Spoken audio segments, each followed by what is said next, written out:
Welcome to Nighttime Chronicles, a place where history and myth drift gently into your dreams, where voices from the past rise to meet you beneath the stars. Tonight, I invite you on a journey to a land of wonder, to a time of brilliance, to a city that once stood as the heartbeat of the world, Baghdad, in the golden age of the Abbasid Caliphate. So close your eyes. Let the day fade. Let your breathing slow and listen. Imagine a city where the Tigris River glistens beneath a violet dusk. Its waters whisper to passing boats carrying silk from China, spices from India, glass from Syria. Along the riverbanks, lanterns sway in the warm wind. Merchants call out beneath cloth canopies. Scholars gather beneath date palms, exchanging thoughts older than empires. This is Baghdad. The year is 762 CE. The Abbasid Caliph al-Mansur has just founded the city, and he has a vision, a city built not only with bricks and mortar, but with ideas, with books, with the minds of the greatest thinkers from every corner of the known world. Baghdad is no accident.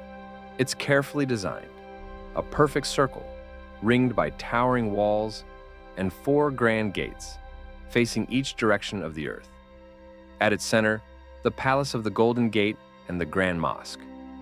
And soon, beside it, something more, a sanctuary, a dream, a house of wisdom. But that part of the story begins later, under the rule of his grandson, Harun al-Rashid. You may have heard the name, a caliph of legend, cloaked in the mystery of 1001 nights.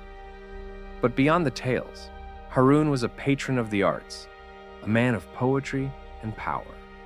And in the early 9th century, he begins gathering texts, Greek manuscripts, Persian treatises, Sanskrit scrolls. He fills his royal library with them, creating a fountain of knowledge flowing from east and west alike. Still, the dream does not fully bloom until his son, Al-Mamun, inherits the throne. Now, under Al-Mamun, the House of Wisdom, Bait al-Hikmah, takes its true shape.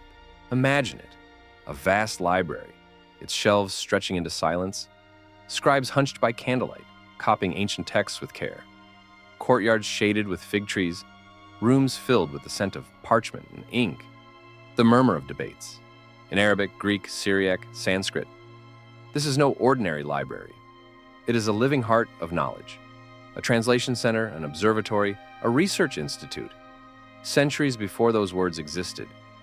Here, all are welcome. Muslims, Christians, Jews, Zoroastrians. Philosophers, mathematicians, doctors, poets. Ideas are not feared, they are pursued. Let's walk inside together. There, a young scholar dips his pen into ink, copying a text by Aristotle.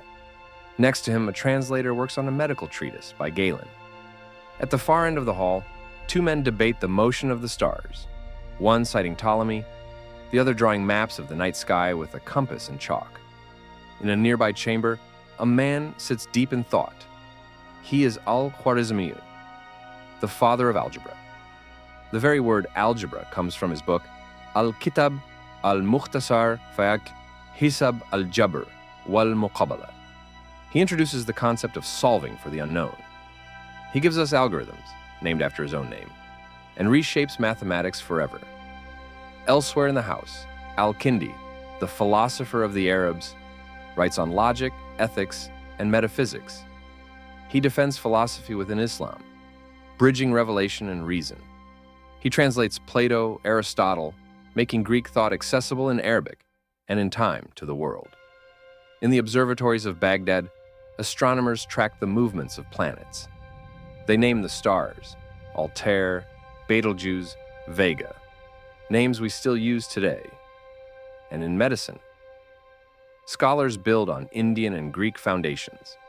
They compile encyclopedias, diagnose diseases, perform surgeries.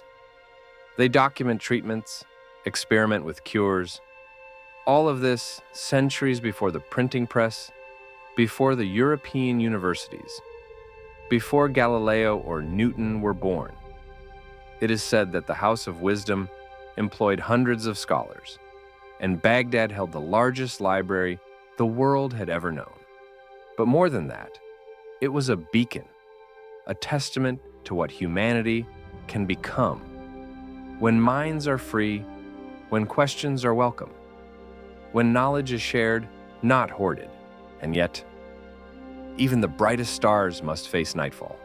In 1258, the Mongols come. Led by Hulagu Khan, they lay siege to Baghdad. For days, the city burns, its people slaughtered, its treasures looted, and the House of Wisdom falls. It is said that so many books were thrown into the Tigris River that the waters ran black with ink, a haunting image, a silent scream from a wounded world. But listen closely, that is not the end of the story. Because the knowledge from the House of Wisdom did not die. It traveled through Spain, through Sicily, through the scholars of Europe. It sowed the seeds of the Renaissance, of the scientific revolution. Every time a student learns algebra, every time a telescope looks to the heavens, every time reason and faith walk side by side, the House of Wisdom lives again. Its legacy is not in stone or scrolls, but in the light it passed forward, a light that still flickers in every corner of the world.